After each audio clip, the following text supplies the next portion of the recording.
Good morning सगळ्यांना. तर आज माझे गुड मॉर्निंग वेदूच्या इथे येऊन होत आहे. तर वेदूच्या इथे येऊन बघितलं तर इथे मामावर एक्सपेरिमेंट करणं चालू होते. मामाला ब्लीच केलता तर सगळेजण बसून होते. तर मामीने मला मॅगीसुद्धा आणून दिली. मॅगी पण खाऊन झाली आणि इथे शक्ती मामा डान्स करत आहे. तर तेवढ्यातच मामी म्हणे की चल वेदची आंघोळ करून देऊ. तर बघा इथे वेद मस्त मस्ती करत आंघोळ करत आहे. त्याला आंघोळ करायला खूप जास्त आवडतो आहे. खूप जास्तच त्याला पाण्यात खेळायला आवडते. आणि इथे मम्मीने छान वेदचं अंग वगैरे पुसून दिलं आणि वेदला रेडी केलं.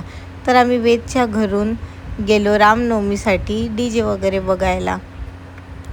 अमरावतीमध्ये खूप मोठी रामनवमी असते. तर मी, वेद, मामी आणि माझे दोन्ही मामा आम्ही सगळेजणं गेलो DJ बघायला.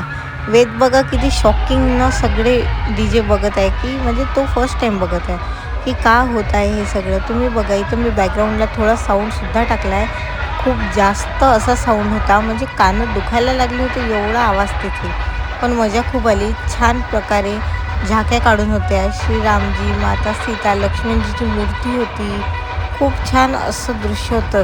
श्रीरामजीची मोठी मूर्ती होती. त्याच्यामागे पायरोज, स्मोक खूप छान. एका पार्टमध्ये मी कव्हरसुद्धा नाही करू शकत. तर हा पार्ट 1 आहे. पार्ट 2सुद्धा येणार रामनवमीचा. तर तुम्ही ते पण बघा. तुम्ही ते किती म्हणजे असे खूप सारे DJ होते.